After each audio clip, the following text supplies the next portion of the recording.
1917 жылы шілденің 21-26 аралығында Орынборда бірінші жалпы қазақ съезі ашылды. Ақмола, Торғай, Семей, Орал, Сырдария, Жетісу, Ферғана облыстары және Бөкей ордасынан 20-дай өкіл қатысқан жиында сол кезеңдегі қазақ жұрты үшін ең өзекті делінген 14 мәселе қаралған еді. Алаштың мұраты жерді қазақтың иелігіне қалдыру болды. 1917 жылы шілденің 21-і қазақ тарихындағы айрықша күн. Бұл күні тек қана алғаш рет жалпы қазақ съезі ашылып, қазақ мәселесін тұңғыш рет заманауи саяси деңгейде қазақ зиялылары көтеріп қана қойған жоқ. Сондай-ақ бұл съезде Алаш партиясын құру туралы шешім шығарылды.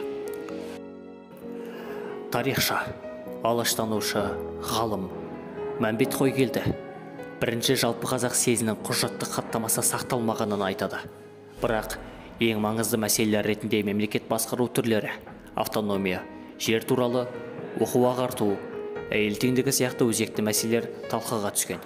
Алайда съезде көтерілген жер мәселесі бүгінгі таңда да қазақ ұлты үшін өзектілігін жойған жоқ. Ал съездің шешіміндегі жер мәселесі жөнінде тарихшы Мәмбет Қойгелді мынандай дерек айтты. Қазақ газетінің 1917 жылғы 31 шілде күнгі санында жарияланған съездің қаулысында қазақ халқы өзіне еншілі жерге орналасып болғанша жер ешкімге берілмесін деді. Және қазақ даласында жарамды жер аз болғандықтан қазақ пайдасынан дворяндық, мал өсіру, сауда өнеркәсіп, курорт, монастыр үшін алынған жерлер түгелдей қазақтардың өздеріне қайтарылып берілсін деді.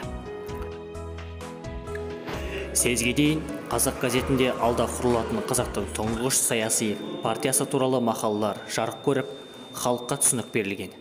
Мәмбет Қойгелдінің айтуынша сол тұста қазақ газетінде жарық көрген Мыржақып Дулатұлының бір мақаласында партия туралы былай деген: Ресейде неше түрлі партиялар бар, бірақ ешқайсының бағдарламасы қазақ ұлтының мұрат мүддесіне сай келмейді.